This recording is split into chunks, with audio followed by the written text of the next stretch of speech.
7 days after Mateo's funeral, when the last white rose on his grave was still fresh, and the Texas sun still clung to the wet earth of San Antonio Cemetery, my mother-in-law, Graciela, threw me out of the house in the pouring rain. They laughed, she and Daniela, as if they had been waiting for this moment for years, laughing at me as two women celebrating a victory earned long before my husband's coffin had even cooled. And according to the will, the only thing Mateo left me was an old, run-down shack in Willow Creek, a forgotten town far from the life we had built together in Texas, while his mother and sister inherited the mansion, the cars, the Solaris group, and the social world they believed belonged only to them. That very night, with water soaking into my only suitcase and into the shawl wrapped over my head, I walked away from the house that had been my home, unaware that inside that abandoned shack, I would find something that would change everything I thought I knew about my husband. But before I tell you what happened, drop a comment telling me what city you're listening from. And don't forget to hit like and subscribe so these stories can continue. That said, this is where my truth begins. 7 days after Mateo Vega was buried, the mansion still smelled of the food brought by guests after the funeral: pozole, sweetbread, trays of arroz con leche. But inside, there was no grief, only tension, the kind that sits over a room like fog. Graciela and Daniela sat across from me in the living room on the expensive leather sofa Mateo had bought 2 years ago. The place felt colder than ever, like I was the last unwanted guest lingering after a party no one invited me to. I sat alone on a velvet chair that always felt too big for me, wrapped in a black shawl that clung to my shoulders, trying to keep myself from trembling, not from the cold, but from what I knew was coming. The double doors opened, and Mr. Montoya, my husband's personal attorney, walked in.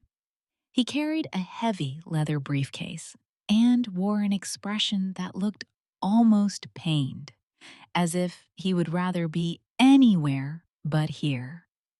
Buenas tardes, Señora Graciela, Señorita Daniela, Señora Marisela, he said formally. Daniela straightened like she had been waiting all morning for this.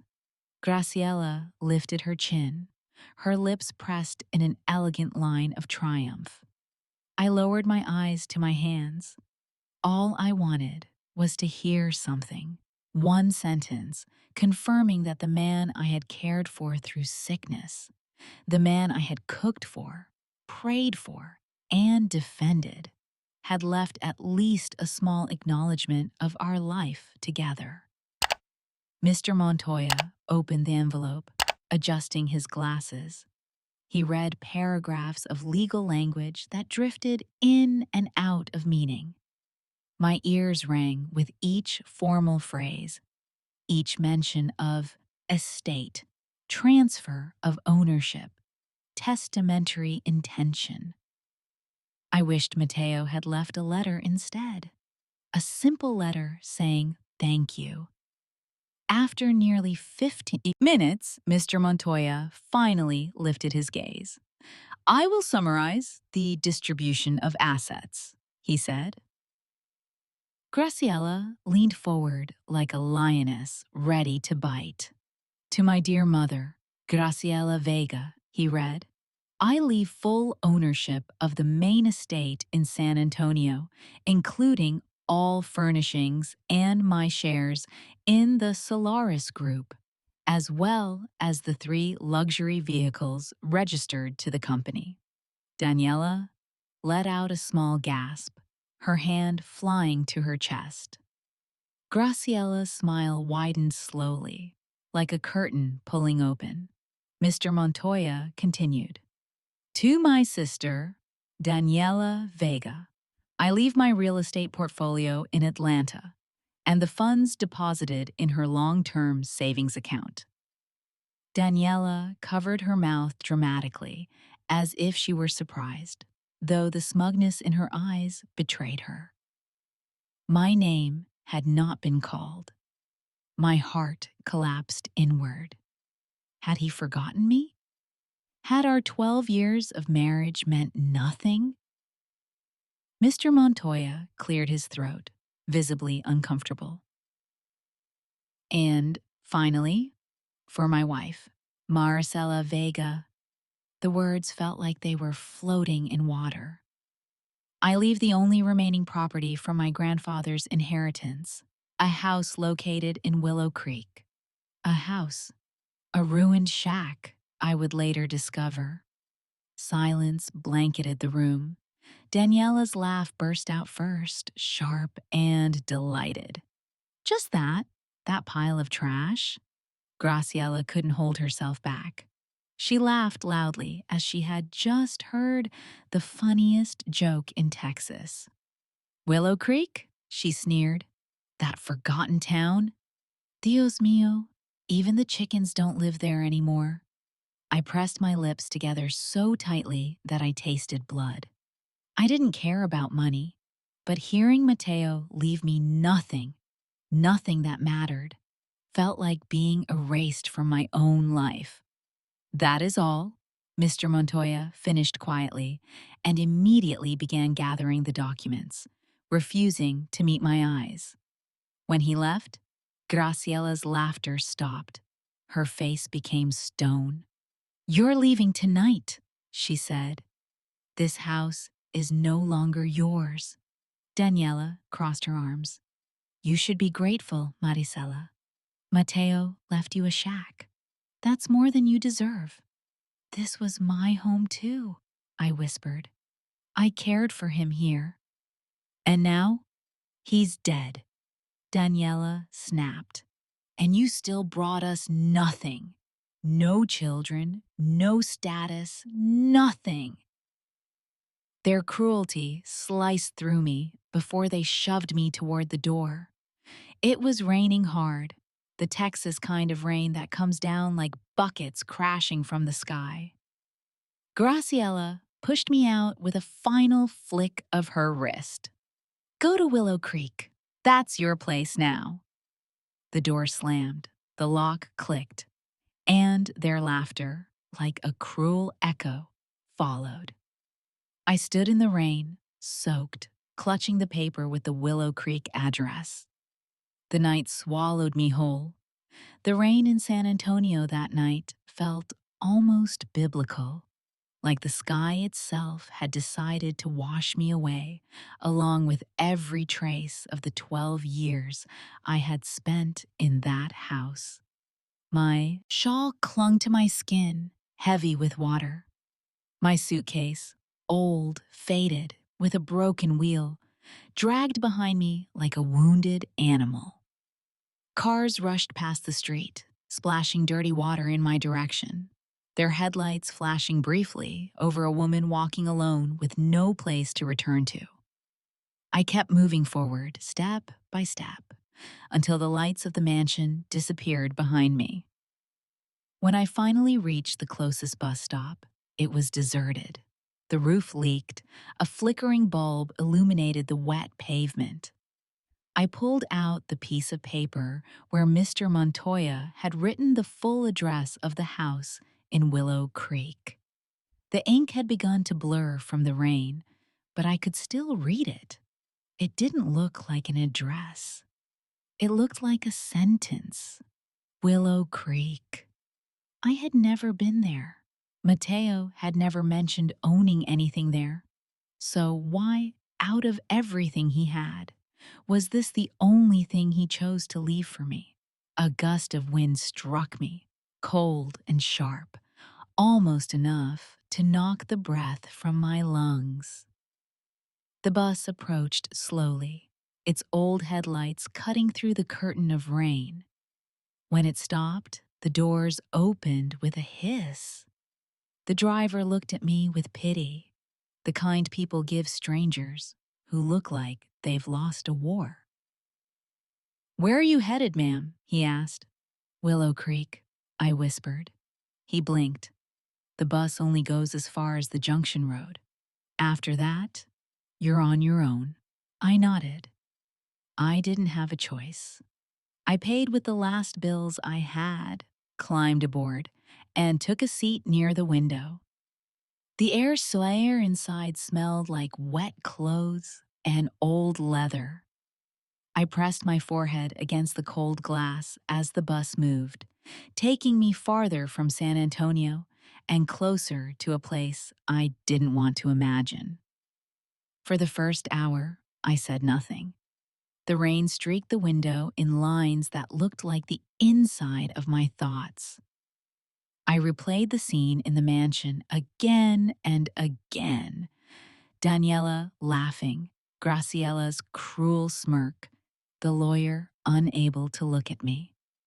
And Mateo, my Mateo, the man who once held me during my worst nights, the man who told me I was strong, even when I knew I wasn't, the man whose illness I had hidden from everyone, caring for him quietly in the late hours all of the night, when he couldn't breathe, when he trembled, when he cried, thinking no one could hear. How could he leave me like this? How could he let them treat me like trash? The questions dug at me like thorns, but there were no answers. Not yet. Somewhere along the long stretch of rural highway, the bus hit a pothole so deep my teeth slammed together. I clutched the seat in front of me, my knuckles white. A young woman in the row across glanced at me, then away, uncomfortable. A man 2 seats behind me coughed repeatedly, a wet, rattling sound that filled the air. The hours crawled. Around midnight, the bus began to empty, stop by stop, until it was just me, the coughing man, and the driver. At the Willow Creek Junction, the driver pulled over and switched on the interior lights. "End of the line, ma'am," he said gently. I stepped down onto the wet gravel. The rain had become a light drizzle. The driver waited for a moment, watching me through the open door, then added, "There's a small store over there. The owner might know someone with a truck. It's a long walk into town." I thanked him and watched the bus disappear down the road until its taillights vanished. The store sat under a flickering sign that hummed in the darkness. Inside, an older Latino man was sweeping, though the floor didn't look particularly dirty. He looked up when I entered. "Necesita ayuda, señora?" he asked. His voice was warm, the kind of voice people have when they've seen too many travelers lost in too many storms. "I'm trying to get to Willow Creek," I said. "Do you know how far the walk is?" He let out a soft, sympathetic whistle. "Tres millas," he said. 3 miles on mud, especially after the rain. And no taxis around here. Not at this hour." My shoulders sagged. He studied me for a moment, then pointed out the window. "Take that road there. Follow it straight. When you see the rusted town sign, you're close." I nodded, thanked him, and walked back into the night. The road was dark, no streetlights, just wet earth and tall grass whispering in the wind. My shoes sank into the mud every few steps. The suitcase wheels refused to turn, clogged with dirt. I had to lift it, drag it, drop it, lift it again. My arms burned. My back screamed. At some point, I stopped feeling the cold. It was exhaustion, not courage, that pushed me forward. Along the way, I kept talking to Mateo in my mind. Why did you do this? Why did you let them destroy me? Why did you leave me so unprotected? But each question dissolved into the wind unanswered. When the first houses of Willow Creek finally appeared, they looked like the bones of a forgotten town. Old wooden porches, peeling paint, broken windows. A stray dog barked at me, then ran away. A few women were hanging laundry under weak porch lights. They stared openly, whispering to each other. A stranger arriving at this hour, head wrapped, dragging a suitcase that did not belong to this place. It was enough to turn heads. I ignored them and kept walking until the houses thinned, until tall trees closed in on both sides, until the path split into two. At the end of the left fork stood something that barely passed for a house: my inheritance. The paint had long peeled off. Half the porch had collapsed. The roof sagged like the building itself was tired of existing. The yard was so overgrown that the grass came up to my waist. A broken shutter banged softly in the wind. My throat tightened. I sank to my knees, unable to move another inch. This was what Mateo left me. This was what I had been worth. Mud clung to my dress as I sat there, rainwater mixing with tears I hadn't meant to cry. For a long time, I didn't move. I couldn't. My life, everything I had fought for, had led to this moment. Alone, abandoned, sitting in front of a house that seemed to mock me. I might have stayed there all night if not for a small, unexpected flicker of something white on the porch. A little pot, a jasmine plant, fresh, alive, well cared for. My breath hitched. Mateo? I stood slowly, wiping my face with the back of my hand, unable to understand what I was seeing. Nothing in this place was alive, except that jasmine. And Mateo knew I loved jasmine. He used to bring me jasmine candles whenever I couldn't sleep. He once joked about hiding a key under a jasmine pot. A memory stabbed through the fog of exhaustion. Could it be? I stepped toward the pot, my heart pounding. When I knelt beside it and pushed it slightly, just slightly to the side, I saw it. A glint of metal. A key. My pulse raced. My fingers shook as I reached down and touched it. Mateo had left something for me here. Something he didn't want anyone else to find. And suddenly, I wasn't sure whether fear or hope was shaking me harder. The key felt heavier than any metal I had ever touched, as if it carried not just weight, but meaning that my exhausted mind wasn't ready to understand. I stood there on the sagging porch of the ruined Willow Creek house, my breath shallow, my fingers trembling around the cold brass. The night was still, unnervingly still, except for the distant croaking of frogs and the occasional groan of wood from the house that seemed alive in its decay. For a moment, I wondered if grief was playing tricks on me. Maybe I had imagined Mateo's old joke about hiding a key under a jasmine pot. Maybe this was all a coincidence, and this key belonged to some previous owner decades ago.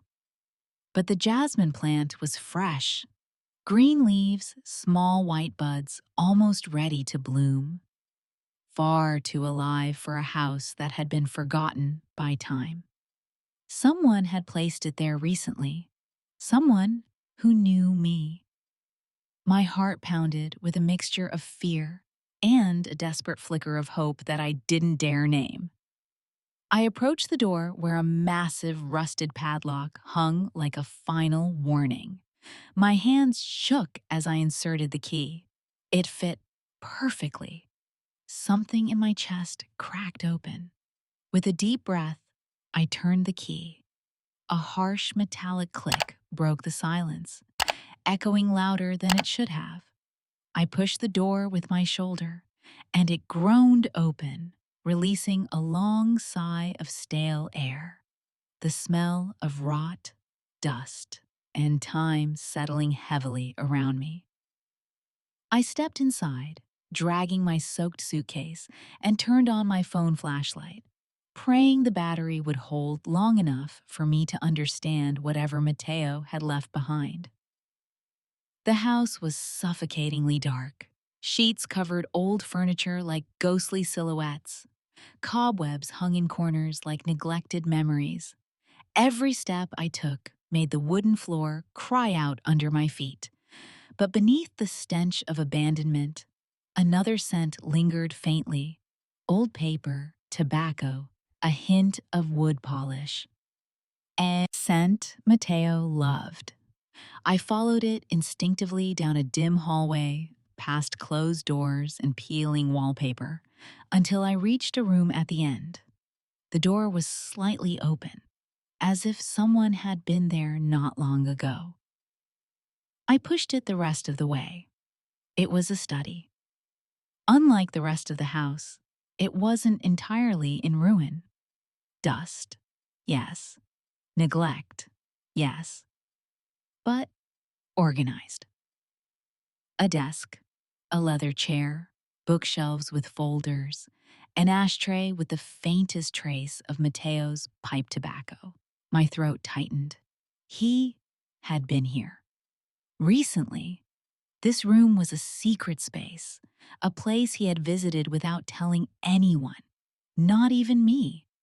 What had he been doing here, in a house he never mentioned, hours away from San Antonio? My flashlight landed on something strange, out of place with the old wooden interior. A painting, a modern oil painting of a cloudy cityscape and a wide river crossed by an iconic bridge. Not London Bridge, but the Pont Alexander III in Paris. Paris, the very city where Mateo had always said he hoped to take me one day when life slows down. A promise that stayed a promise. I stepped closer, my breath trembling as I reached for the frame. It didn't move like a normal painting. It resisted. As I tugged gently at the bottom, I heard a small click. The painting swung open, revealing a hidden safe embedded in the wall. My knees nearly buckled. This wasn't a coincidence. This wasn't a joke. Mateo had hidden something here for me, something he didn't want anyone else to find. I stared at the keypad, my mind racing. Mateo's birth date? Error. My birth date? Error. The day he bought the house? I didn't even know the date. His sister's birthday? I refused to give Daniela any more space in my thoughts. I stared at the painting of Paris again.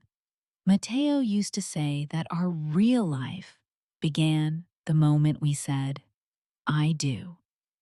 Our wedding date. My trembling fingers typed it into the keypad. A soft beep, a green light, a heavy internal click. The safe was unlocked. I pulled open the small metal door, half expecting stacks of assured documents proving my mother-in-law's cruelty. Instead, there was almost nothing. A bottle of water, a pack of crackers, and a single brown envelope. My heart sank. This?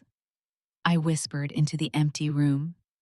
This is what you left me? My voice broke.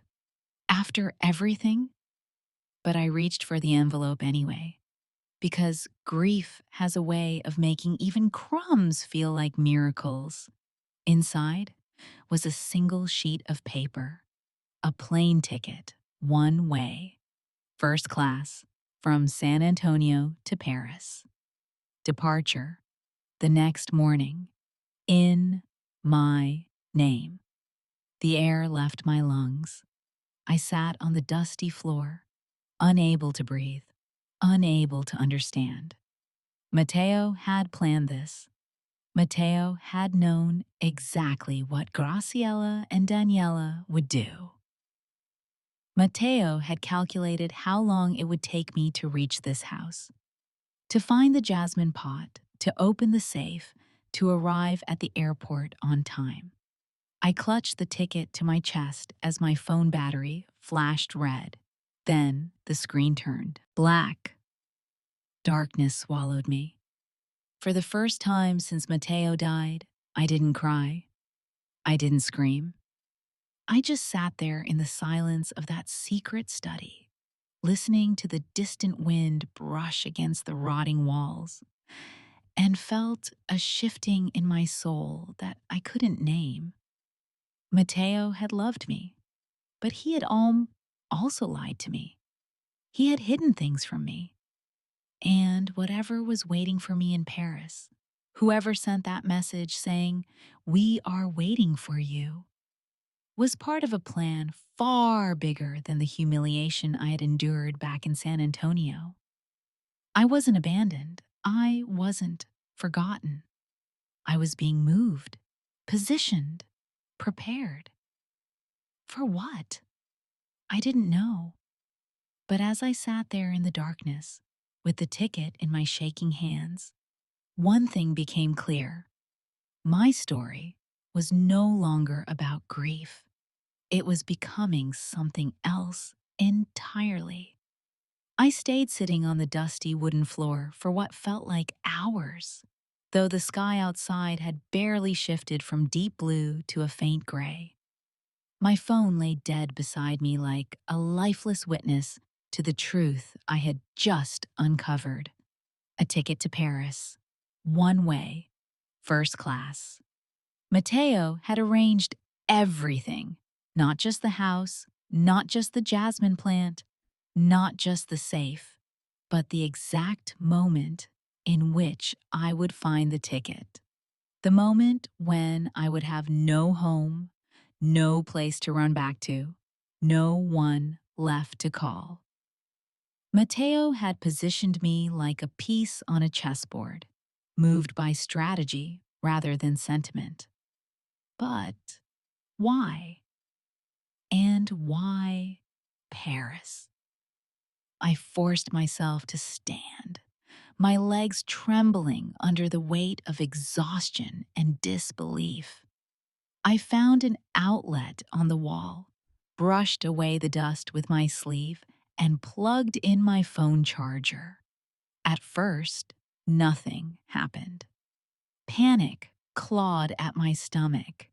If the phone didn't turn on, I wouldn't even know how to get to the airport on time.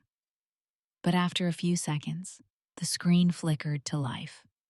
I let out a breath I didn't know I was holding, a small mercy in the middle of chaos. As it powered back on, notifications flooded the screen. Texts from acquaintances offering fake condolences, missed calls from people who only cared about gossip, and group messages from the San Antonio church women who kept sending me Bible verses that never made me feel better. But among the noise was one message, unknown number, country code +33, France. It had arrived 2 hours earlier. The text read, "Your husband asked me to ensure this. Come to the airport. Bring only identification. The key is behind the Paris painting. Code is your wedding date. We are waiting for you." I stared at the screen until the words blurred. We are waiting. Not I. We. Who were they? People Mateo trusted completely? Or people he owed something to? People who demanded I be brought to Paris to settle whatever secrets my husband had buried? A cold shiver ran down my spine. I looked around the small study again. There were papers on the shelves, folders, invoices, maps, but I didn't dare touch anything. Whatever Mateo had been doing here, it wasn't meant to be discovered yet. Or maybe it was never meant to be discovered by me. But he had left a path, a trail of clues designed to lead me across the ocean. I didn't have the strength to think more. I needed to leave. The flight was at 6:30 a.m. The airport was hours away. I grabbed the only things Mateo had left for me: the water, the crackers, my ID papers, and the ticket. I looked at the suitcase, the last remnants of my old life, and closed it gently. Mateo's message was clear. Take nothing. Start from zero. I left the suitcase in the center of the study and pulled the door closed behind me. I didn't put the padlock back on. Let the house rot behind me. It had served its purpose.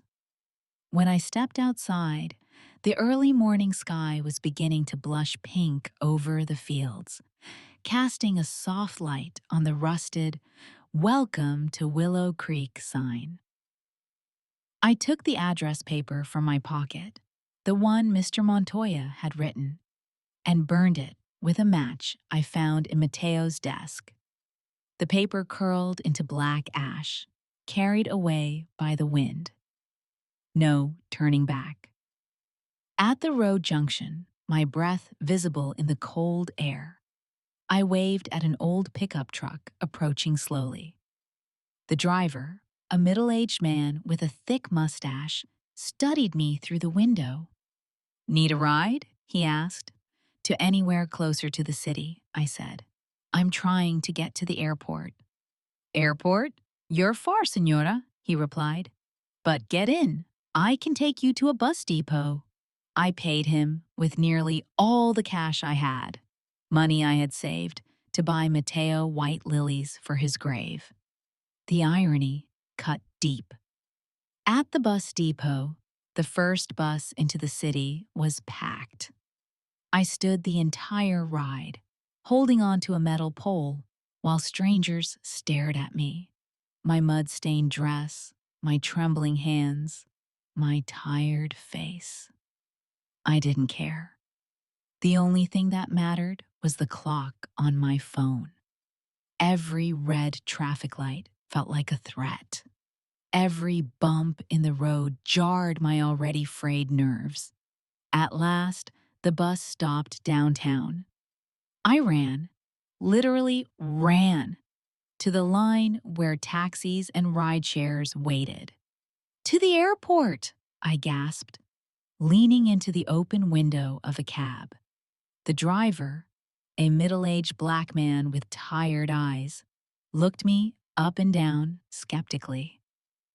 I had no suitcase, no makeup, mud on my shoes, tear marks on my cheeks. I looked like a woman fleeing a crime scene. "You got the money?" he asked. I froze. I didn't. Not enough. "Please," I whispered.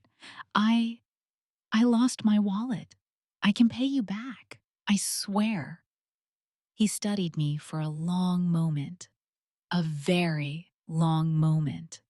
And then he nodded with a soft sigh. "Get in. We'll figure it out." I collapsed into the back seat, clutching my purse to my chest. The highway blurred past as the driver maneuvered between lanes with the urgency of someone who had once been late for something important and understood the weight of seconds on a person's life. When we arrived at the terminal, the clock on my phone read 6:02 a.m. The final boarding call would be soon. I wanted to thank him, tell him he'd saved my life in a way he didn't even understand. But when I tried to speak, my voice cracked. "One day," I whispered, "I'll pay you back." He didn't reply. He simply gave me a nod, the kind men give when they know a promise is genuine. Inside the airport, the fluorescent lights felt blinding. People stared at me, some curious, some wary. A woman in an immaculate airline blazer raised her brows the moment I approached the first-class counter. "Good morning, ma'am," she said, her tone too polished to be sincere. "Can I help you?" I handed her my passport and the printed ticket. Her expression changed instantly. First confusion, then caution. She stuck out her hand for the phone. "One moment, please," she whispered to a supervisor. A man in a tailored suit approached, his face unreadable. "Mrs. Vega?" he asked. "We've been expecting you." My stomach dropped. Expecting me? Who? Why? He checked my documents, then glanced at the system on his screen. "Your reservation is confirmed," he said. "Fully prepaid. Please proceed to security. And safe travels." He paused. Something in his eyes softened, almost sympathy, the kind that told me he knew something about my situation that I didn't. Something I wasn't ready to face yet. I walked toward security with my boarding pass clutched tightly in my hand. I was shaking, not from fear, but from the overwhelming feeling that whatever awaited me in Paris wasn't an accident, wasn't a coincidence, wasn't a mistake. Matteo hadn't been planning my escape. He had been preparing for my arrival. For what? I didn't know. But as the TSA agent stamped my passport and waved me through, a realization hit me so hard I had to stop walking for a moment. Matteo had not abandoned me. He had been hiding a life I never knew existed, and I was walking straight into the center of it. The moment I stepped into the VIP lounge, I felt as if I'd crossed into another world, one so distant from the porch where Graciela shoved me into the rain that it felt almost imaginary. The area was warm and fragrant with fresh pastries and expensive perfume. Soft music floated overhead like a whisper. Businessmen in tailored suits typed on sleek laptops, and elegant women reclined on leather chairs with champagne flutes in hand. I walked through the room with the uneasy awareness that I didn't belong here. Not with my mud-stained dress, my worn shoes, my hair still damp from the Willow Creek rain. People stared, some with curiosity, some with open suspicion. Their eyes followed me like I was an intruder in a forbidden sanctuary. I ignored them and headed straight to the bathroom. I locked the door and stood in front of the mirror under the warm yellow light. The woman looking back at me didn't look like a widow. She looked like someone who had survived a hurricane and was still trying to understand the pieces of her life scattered at her feet. My hair was tangled. My shawl was dirty. My cheeks were streaked with dried tears. I cupped my hands under the warm running water and splashed my face. The warmth revived me just enough to keep going. I removed the mud stains from my legs with paper towels. I fixed my shawl. I breathed.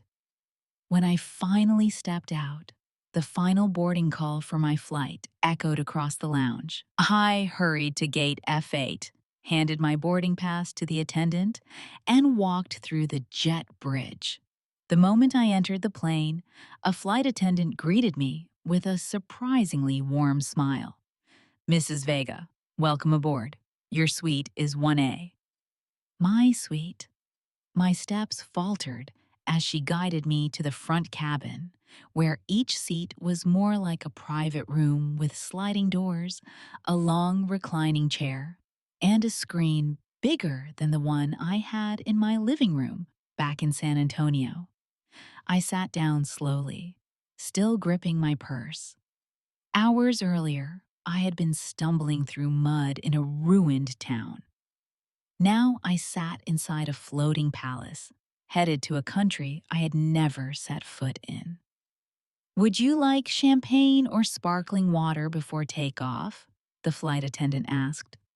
"Just water," I whispered. My voice felt small in the grandeur of the cabin. She returned with a cold glass bottle and a soft smile before moving away. As the plane taxied down the runway, my hands trembled. The engines roared, the floor vibrated, and then the world lifted beneath me. My breath caught. San Antonio disappeared below a layer of clouds that looked like crushed cotton. For the first time that night, a strange calm washed over me. Temporary, fragile, but real. I didn't sleep much on the 9-hour flight. My body was exhausted, but my mind wouldn't rest. Every time I closed my eyes, I saw Mateo. His tired smile, the shadows under his eyes during the last months, the way he gripped my hand after each doctor's appointment. I remembered the night he told me, quietly, while staring at the ceiling in the dark, "Mari, one day you'll understand everything I'm doing. It's all for you, even if it hurts." At the time, I thought he meant the treatments, the decisions about hospice care. I never imagined he meant this. I never imagined he meant Paris. A part of me was terrified that I was walking into something too big for me, some hidden part of Mateo's life that he had kept locked away, maybe to protect me, maybe to protect himself. Another part of me, the part that had been humiliated and discarded by Graciela and Daniela, felt a rising ember of strength. If Mateo had built something in secret, if he had prepared a path for me, then I wouldn't run from it. When the plane landed at Charles de Gaulle Airport, the cold Paris air seeped through the cabin as soon as the doors opened. I felt it instantly, like a quiet reminder that I was no longer in Texas. The airport was enormous. Tall glass walls, endless corridors, the sound of rolling luggage and announcements in French, echoing everywhere. At passport control, the officer studied my one-way ticket and lack of luggage with narrowed eyes. "Purpose of travel?" he asked. Before I could answer, he glanced at something on his screen, then stamped my passport. "Enjoy your stay, Madam Vega." Something in the system had flagged my arrival. Someone, Mateo, or whoever we referred to. I walked through baggage claim without stopping, the overhead lights glaring sharply against the polished floor. As I stepped into the arrivals hall, I froze. The lobby was flooded with people, families embracing, chauffeurs holding signs, tourists snapping photos, businessmen shouting into phones. But one man stood apart from the noise. Tall, silver hair, pale skin, impeccably dressed in a black overcoat. He waited near the back wall, holding a small leather tablet with golden letters engraved on it. "Mrs. Maricela Vega." My steps slowed. My heart pounded. I walked toward him cautiously, almost afraid he would disappear like a mirage. When I reached him, the man inclined his head with a respectful nod, not pitying, not curious, but acknowledging me with a gravity that felt almost ceremonial. I am Maricela, I said quietly. He smiled, not a wide smile, but one formed with restraint and respect. Madame Vega, he said in a calm, steady voice. Welcome to Paris. My name is Monsieur Laurent. Please allow me to escort you. Everything your husband prepared begins now. My breath caught. Prepared what? His eyes softened in a way that made my skin prickle. Your inheritance, madam, he said gently. Your true inheritance. Much more than the mansion in San Antonio. Much more than Solaris Group. Mateo left you a life no one else knew existed, and we have been waiting for your arrival. I couldn't breathe for a moment. We? I whispered. He nodded once, solemnly. All will be explained. But first, let's get you home.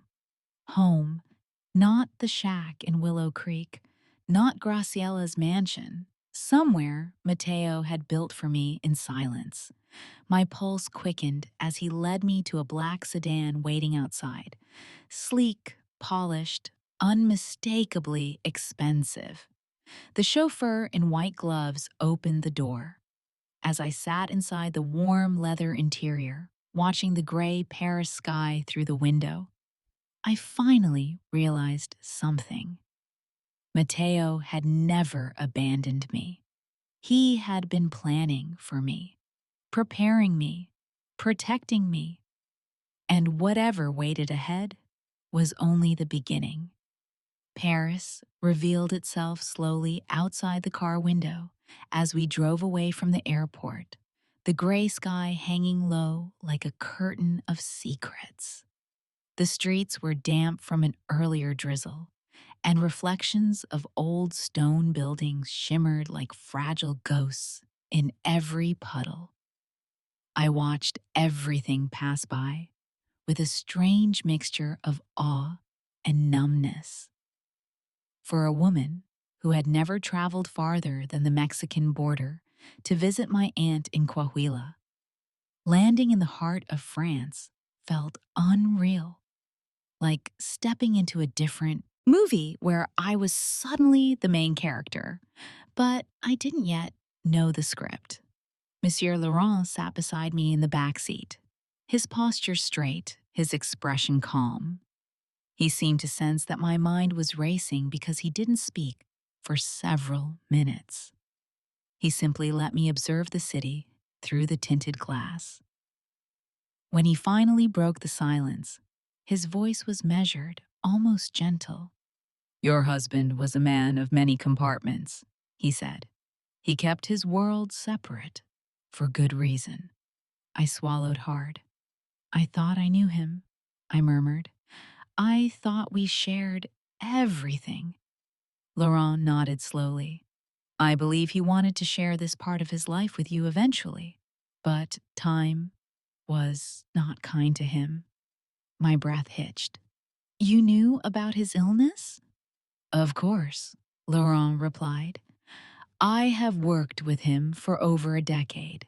Toward the end, every plan he made was in anticipation of his declining health and in anticipation of your safety. My safety? The question left my lips like a broken whisper. From whom? Laurent gave a faint, almost sad smile. From the very people who threw you out of your home, madame. A painful heat rose in my chest. Graciela? I whispered. Daniela? He nodded. Your husband understood their nature better than anyone. Their greed, their hunger for control. He knew that if they suspected he had left anything substantial to you, they would do whatever was necessary to take it away. I felt the words sink like stones into my stomach. So he let them think I was worthless, I murmured. He humiliated me to protect me. Laurent took a slow breath before answering. Sometimes the safest place to hide something valuable is in plain sight, disguised as something insignificant. I looked back out the window, blinking hard to steady the storm inside my chest. Mateo had broken me deliberately, but with purpose. It didn't heal the wound, but it changed its meaning. After nearly an hour of navigating through the city, the car crossed a bridge over the Seine. The Eiffel Tower emerged distantly through the fog, its iron frame piercing the sky like a quiet guardian. The sight stunned me. For a brief second, despite everything, I felt like a girl again, one who once dreamed of places far from her mother's kitchen in West San Antonio, where life smelled of frijoles and laundry detergent. The sedan then turned into a sleek, modern district by the river, where the buildings gleamed with glass facades and quiet opulence. At the entrance of a towering building, the chauffeur stepped out and opened the door for me. The marble lobby inside smelled of fresh lilies and lemon polish. Large pillars rose to a ceiling lined with crystal lights that cast a soft glow over everything. A private elevator awaited us. Laurent swiped a keycard, and the doors slid open silently. This building, he explained as the elevator ascended, is owned entirely by the company your husband built. You will learn all the details soon. For now, just know that Mateo was not the man Graciela believed he was, nor the simple businessman the public saw. The elevator opened directly into a living room. No hallway, no shared corridor. I stepped onto thick white carpet as soft as clouds. Floor-to-ceiling windows revealed an extraordinary panoramic view of Paris. Cars glimmered like silver insects on the roads below. The river stretched like a glossy ribbon, and in the distance, the Eiffel Tower shone faintly under the coming dusk. I took a slow step forward, overcome. This place, this immaculate, breathtaking penthouse, belonged to my husband, and now, to me. "This is your new home, madame," Laurent said. "Mateo purchased it 6 months ago." The words felt impossible. I moved deeper into the room. Everything was quiet, elegant, and minimal. Not ostentatious like Graciela's mansion, not suffocating like the ruined Willow Creek house. This place felt intentional, like a sanctuary Mateo had chosen with care. "Why didn't he tell me?" I whispered. "Why did he hide all of this?" "He didn't want you exposed," Laurent answered softly. "Not until everything was in place." I looked at him sharply. "Everything? Meaning what?" He didn't answer immediately. Instead, he walked toward a sleek mahogany desk near the window.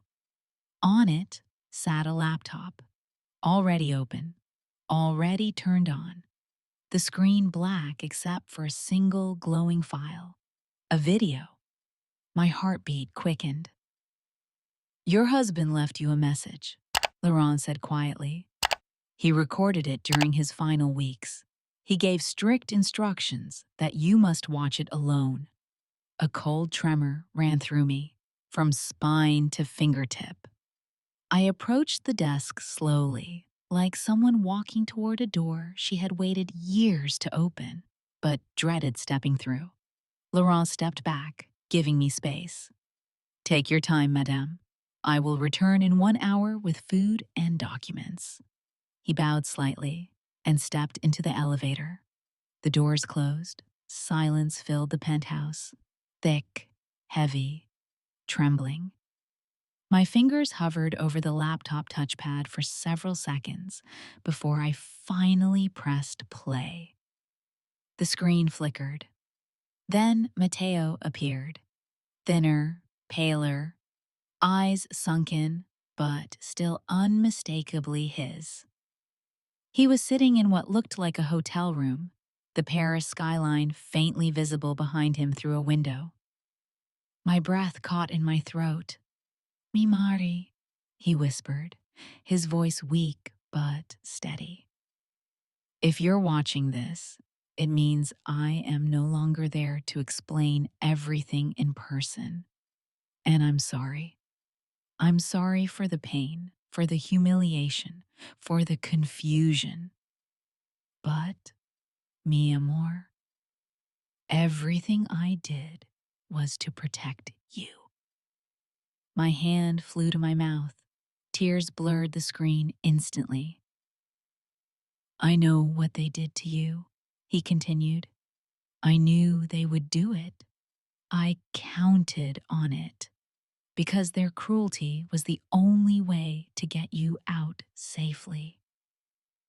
I sank into the leather chair, gripping its arms.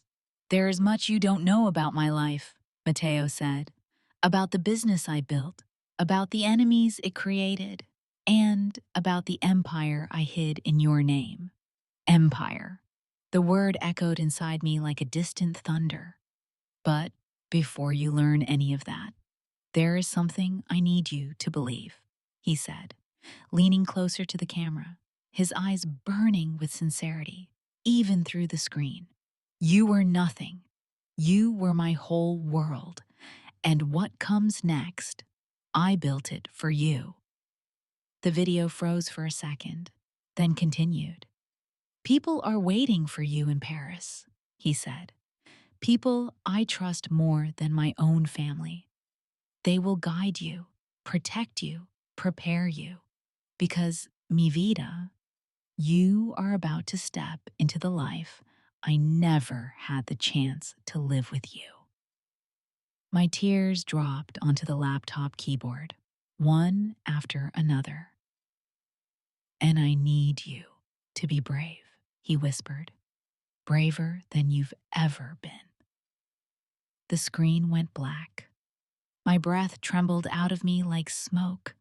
I closed my eyes, and in the echoing silence of that penthouse, I finally understood. Matteo had not just sent me to Paris. He had crowned me.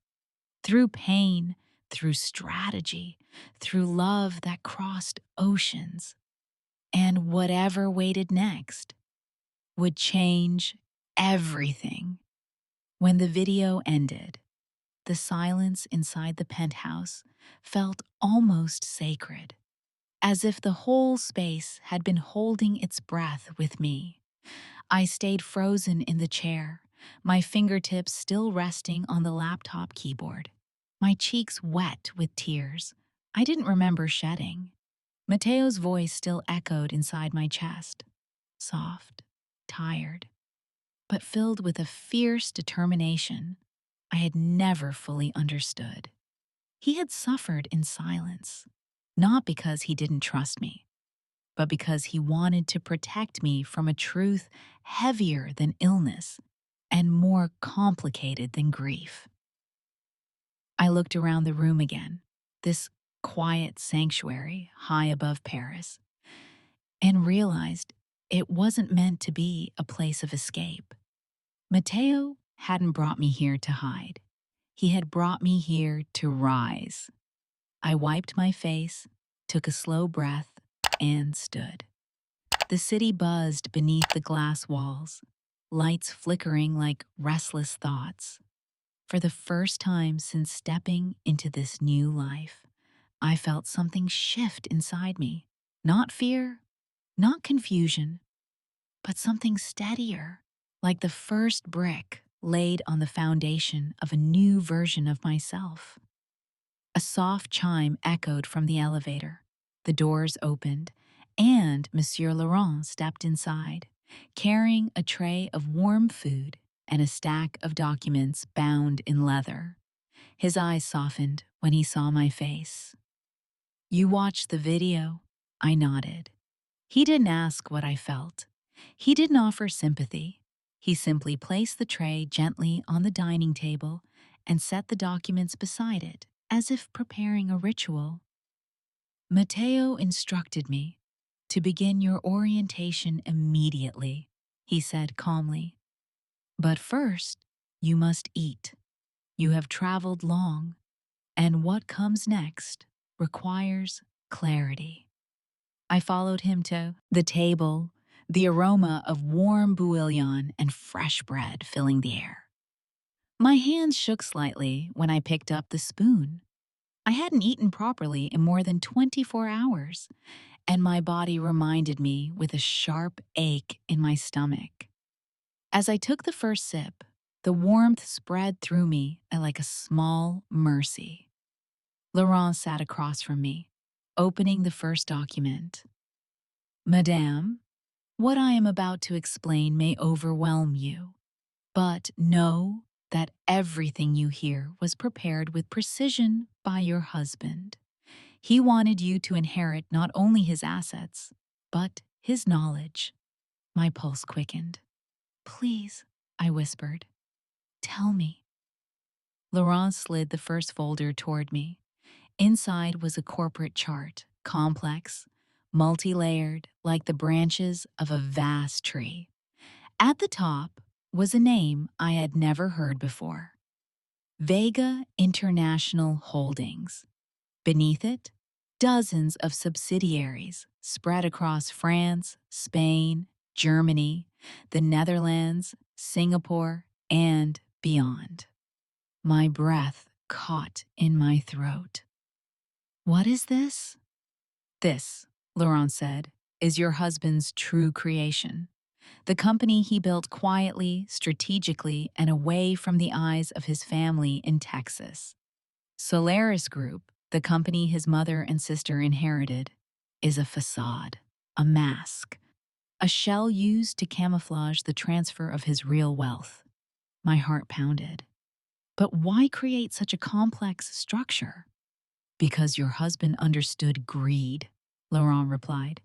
"He knew his mother and sister well. He built Solaris as bait. And while they obsessed over the illusion of power, he crafted something much larger behind the scenes."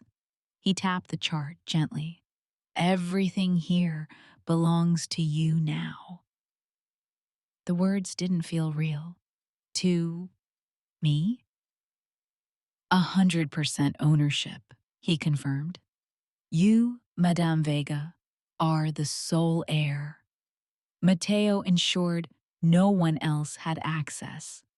Not Graciela, not Daniela, not even Mr. Montoya. Only the team here in Paris and London knew the truth. A dizzy wave washed over me. "But I don't know anything about business," I confessed, my voice cracking.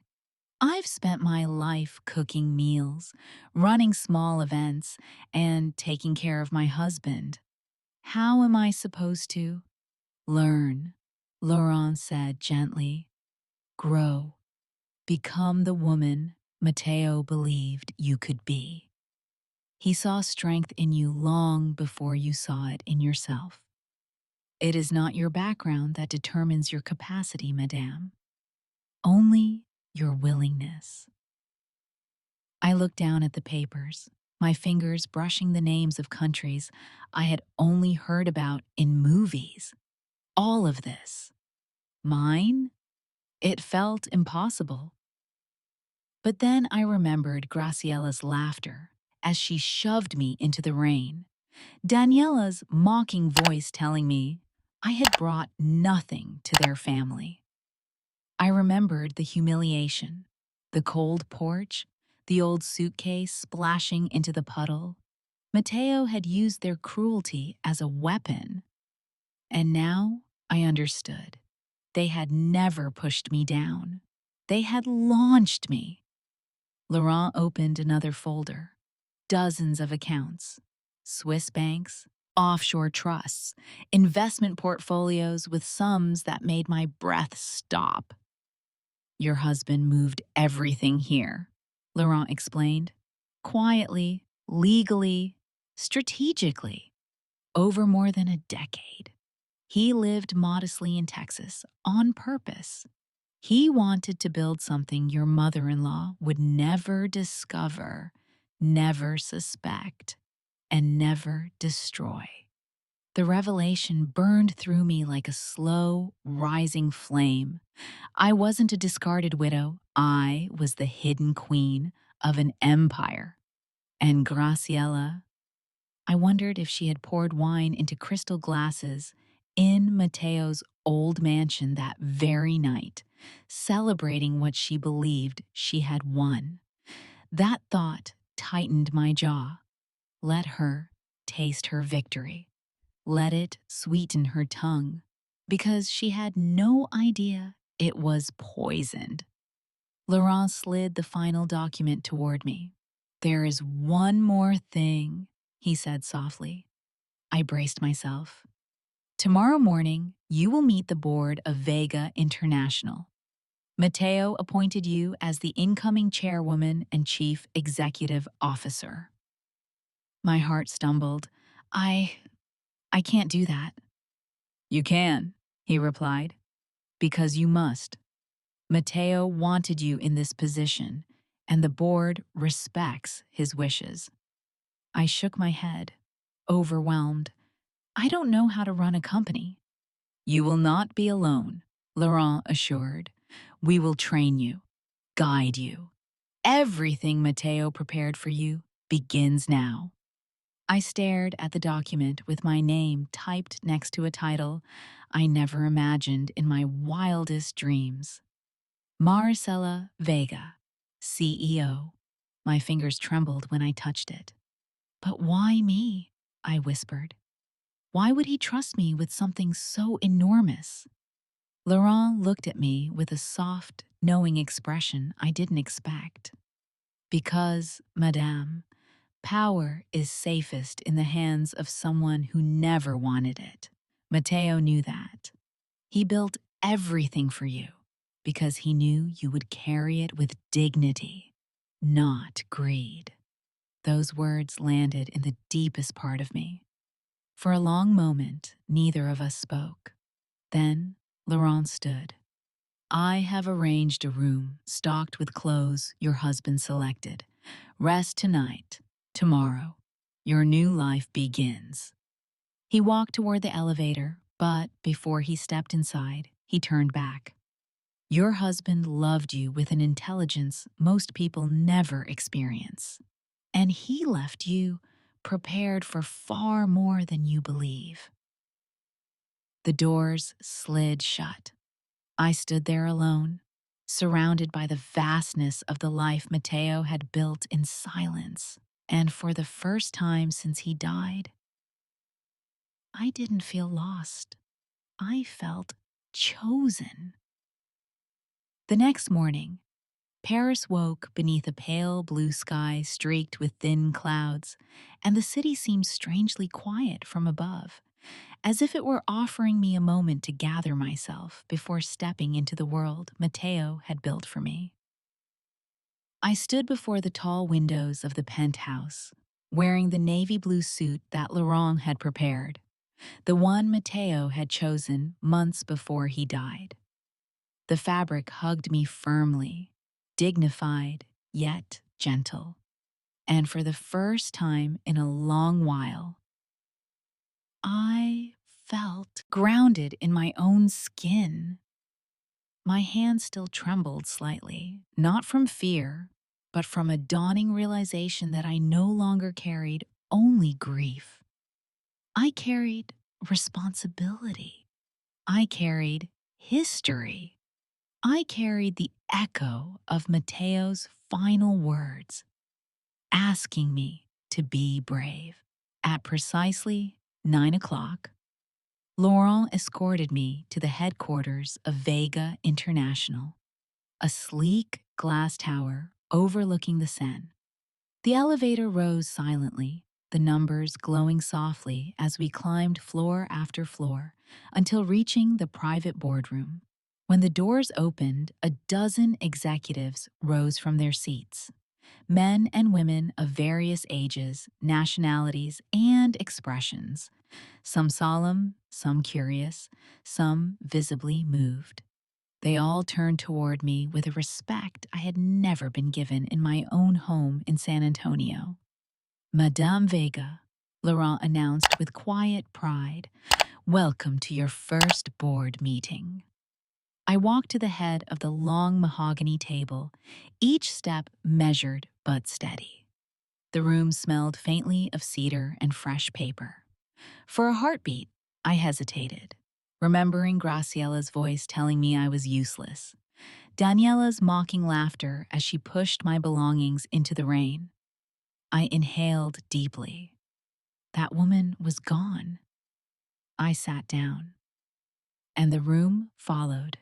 The meeting began. Laurent handed me a stack of prepared notes Mateo had written himself, guidelines, strategies, his vision for the next decade. Even from the grave, he was still leading me. And from the head of the table, I read his words aloud with a voice I barely recognized as my own. Calm, strong, unwavering. The directors nodded as I spoke, taking notes, exchanging thoughtful glances, some smiling as if relieved. By the time the meeting adjourned, I felt something shift inside me again. Not the trembling uncertainty of a widow thrown into the rain, but the quiet steadiness of a woman stepping into the life built from her husband's last breaths. When the last executive left, Laurent approached me, bowing slightly. You did wonderfully. I exhaled slowly, emotion rising in my throat. I felt him with me, I whispered, every word, every breath. He would be proud, Laurent said softly. More than proud. He would be at peace. That afternoon, in the privacy of the penthouse office, I opened my laptop and found an email notification waiting for me. From the private investigator Laurent had hired at Mateo's request. The subject line read, Final Report, San Antonio. I clicked it. Photos appeared. Images of Graciela and Daniela in front of the San Antonio mansion. Now surrounded by bank officers, their faces twisted in disbelief as foreclosure papers were handed to them. Another photo showed luxury cars being towed away. Another captured neighbor whispering, recording with their phones as boxes were carried out. The final image was the one that held me longest. Graciela and Daniela, standing outside the iron gates, the mansion locked behind them, both holding only the handbags they managed to grab before being escorted out. Their faces, once painted with pride, were now hollow with humiliation. The report stated clearly, Solaris Group collapsed, all assets repossessed, accounts frozen, exactly as Mateo had planned.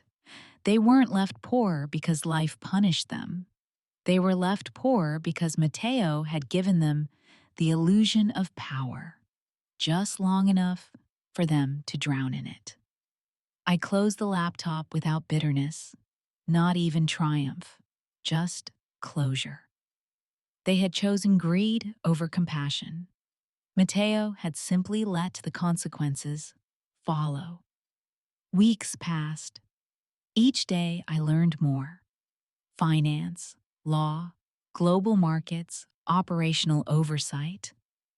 Laurent guided me with patience, kindness, and firm expectations.